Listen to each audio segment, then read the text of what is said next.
Estamos de volta conversando hoje com a Sandra Cocuzo, diretora do CDC do Instituto Butantan, e com Carlos Américo Pacheco, diretor-presidente do CTA da FAPESP. Bom, gostaria de voltar agora falando um pouco sobre a importância das instituições que vocês representam para a ciência brasileira. A importância do Instituto Butantan para a ciência e qual é a similaridade entre o Instituto Butantan e a Fiocruz, por exemplo? Nós somos instituição de pesquisa. Então, como instituição de pesquisa, você tem a área científica, você tem a área de produção de vacinas, você tem uma interface importante com ensaios clínicos. Então, o que eu quero dizer com isso? Dentro da mesma instituição, você tem como ter uma questão importante de resolução, onde ela vai ser iniciada numa bancada de pesquisa básica, ela vai ser desafiada numa área da aplicação da ciência, onde você já tem aí uma possibilidade mais real de desenvolvimento, e você tem aonde levar este produto e, ao mesmo tempo, com interface com departamentos que justamente são os responsáveis pelo delineamento de um teste quando você chega numa fase clínica, enfim, que você vai testar o teu produto. Então, uma característica institucional desse porte, ele vai otimizar processos, ele vai otimizar um tempo fundamental. E isso ficou muito claro, novamente, não tem como a gente desvincular do exemplo da pandemia, mas isso foi uma coisa que eu assisti muito, muito de perto. Então, foi trazer o conhecimento, principalmente de técnicas da área básica, para que a gente pudesse alavancar diferentes estudos, diferentes modalidades dentro de um contexto, né, de necessidade, RT-PCR, plataforma sorológica, junto com ensaios clínicos que já estava numa interface com desenvolvimento tanto da vacina do Instituto Butantan, quanto da vacina em parceria com a Sinovac, e tudo isso acontecendo aqui dentro. Agora, qual foi a importância para o Butantan, e isso está acontecendo hoje? Então, além da gente ter essa condição, nós aprimoramos essas condições. Então, a velocidade e a forma como a gente fez a integração dessas áreas institucionais, hoje nós responderíamos de uma maneira ainda mais rápida a uma emergência, seja uma pandemia, ou seja de alguma coisa, mesmo dentro do estado de São Paulo, dentro do país, enfim. Isso tudo ficou muito mais orquestrado. Então, eu entendo que a característica de um instituto de pesquisa foi fundamental para que, em tempo real, nós tivéssemos um papel fundamental de todas essas áreas que foram protagonistas para que a gente chegasse tanto num diagnóstico mais refinado, mas também para o objeto aí que foi de atenção de todo mundo, que foi o desenvolvimento ou mesmo a liberação das vacinas. Então, eu assisti de uma maneira muito próxima o que é você ter um instituto com todas essas áreas à disposição da ciência. A FAPESP, a Fundação de Amparo à Pesquisa do Estado de São Paulo. A FAPESP agora fez 60 anos, ela foi uma decisão dos deputados paulistas na Constituição de 47, depois referendada na Constituição de 89, que incluíram na Constituição do Estado a ideia de ter uma fundação que financie a pesquisa, seja ela feita em instituições públicas ou privadas, em todas as áreas do conhecimento no estado de São Paulo. Uma decisão de 1947, sábia, na verdade, uma decisão inspirada pelo que o mundo viveu na Segunda Guerra Mundial. Às vezes as pessoas não têm ideia, quer dizer, a Segunda Guerra Mundial foi uma coisa de uma enorme capacidade de destruição, e teve um papel importante, a ciência e a tecnologia tiveram um papel decisivo na vitória dos aliados contra o eixo. Na verdade, todo o desenvolvimento de equipamento militar, roupas, remédios, a penicilina, o laser, uma série de coisas novas foram desenvolvidas, toda a parte de aviação, a parte naval, foram desenvolvidas e aceleradas durante a Segunda Guerra Mundial. Combinou, não deve ser um motivo de comemoração, mas combinou com o evento da bomba atômica, o Projeto Manhattan, um projeto que consumiu, na época, US$ 1,5 bilhão, que envolveu um enorme time trabalhando em vários laboratórios até desenvolver, e que na verdade, encerrou o capítulo da Segunda Guerra Mundial, a descoberta da energia do átomo e o seu significado.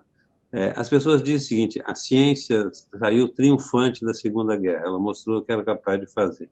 Quando termina a Segunda Guerra Mundial, o mundo inteiro olha aquilo, fica estonteado com o que foi feito, sobretudo dentro dos Estados Unidos, e o mundo inteiro começa a criar agências, a ciência passa a ser alguma coisa patrocinada pelo Estado de forma permanente. Então, os franceses criam o seu Conselho Nacional de Pesquisa, os ingleses fazem os mesmos, todo mundo. No Brasil, várias, sobretudo na área da diplomacia, do Itamaraty, na área militar, na liderança da indústria, da Confederação Nacional de Indústria, todos eles passam a exigir que o Estado brasileiro comece a organizar a sua atividade de fomento à pesquisa. Quer dizer, o Estado nacional ele deve ter como uma obrigação financiar essa pesquisa, esse desenvolvimento, para que não deixem os países ficarem para trás dos outros. Isso é feito no Brasil, etc. A primeira iniciativa interessante é o próprio fato dos deputados na Assembleia Paulista patrocinarem essa emenda em 1947. Depois vem a criação do CNPq em 51, com o apoio do primeiro presidente do CNPq, foi o almirante Álvaro Alberto, vindo da Marinha. Então, apoio dos militares, apoio do Itamaraty.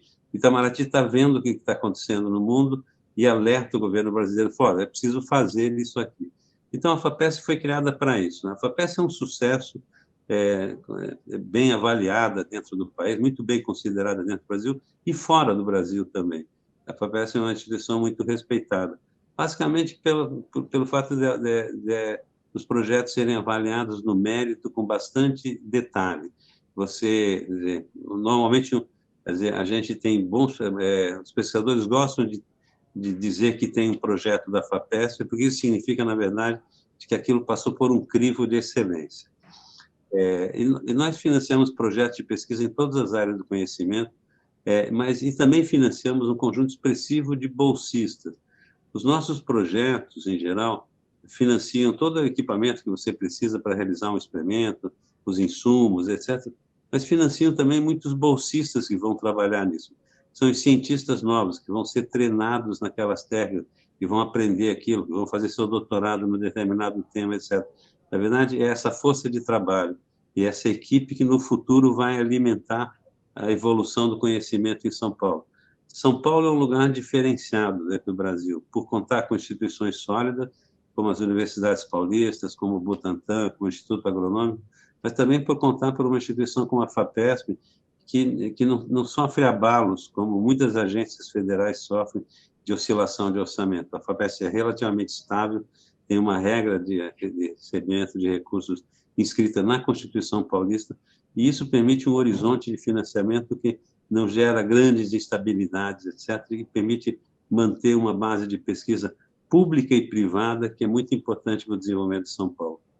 Vou aproveitar esse gancho do financiamento da pesquisa para falar sobre isso, se vocês acreditam que, pelo menos nisso, a pandemia serviu para poder fazer com que as instituições sejam mais valorizadas de pesquisa, com que o financiamento seja de fato aplicado, né? Não tenham aqueles cortes de orçamento que a gente conhece. Eu acho que a pandemia, ela deixou muito claro, não só por esse aspecto, mas principalmente a população a quem a gente atende tanto, também compreendeu o valor do investimento da ciência, né? Você não tem como estar preparado, acho que o Pacheco fez aí uma explanação fantástica, é isso, você tem que detectar que as coisas elas vão acontecer e você não tem como você aplicar o que você não construiu. Quando você investe na ciência, e muitas vezes eu vejo uma discussão de qual ciência você quer investir. E a gente fez até uma discussão dessa na própria FAPESP, numa determinada apresentação, porque você para e pensa, olha, mas espera aí, aonde que a gente tem que investir? Você tem que estar preparado para qualquer situação. Então, quando a FAPESP, e trago isso como uma instituição que tem uma pesquisa básica muito forte e multidisciplinar, toda e qualquer pergunta, ela é fundamental, porque através desses projetos, você amplia o teu conhecimento, você está na fronteira do conhecimento da temática, e você prepara um conjunto de pesquisadores que tem uma total capacidade intelectual de reverter esse conhecimento numa pesquisa ou numa pergunta mais necessária, mas ele tem o racional dele, o fazer pensar dele foi construído, e essa construção não tem como não vir desses projetos. Então, quando você olha uma área como o Butantan, multidisciplinar, e vocês vão levantar essa questão, mas eu já vou me antecipar aqui, você olha o desenvolvimento do soro, você olha o desenvolvimento de várias condições que vieram de venenos, toxinas com potencial farmacológico. Isso é uma série de pesquisadores com pesquisas diferentes, com projetos distintos, mas que consolidam uma massa crítica fundamental, que é a força para qualquer problemática que você tenha que se debruçar, que você tenha que resolver.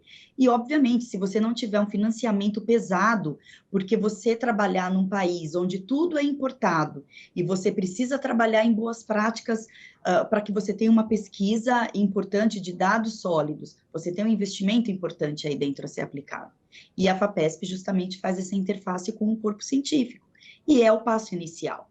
A FAPESP trouxe um projeto no desenvolvimento da vacina que foi crucial para que a gente desse celeridade ao processo. Então, essa junção entre o fomento e a formação do pesquisador, ela não pode ser dissociada.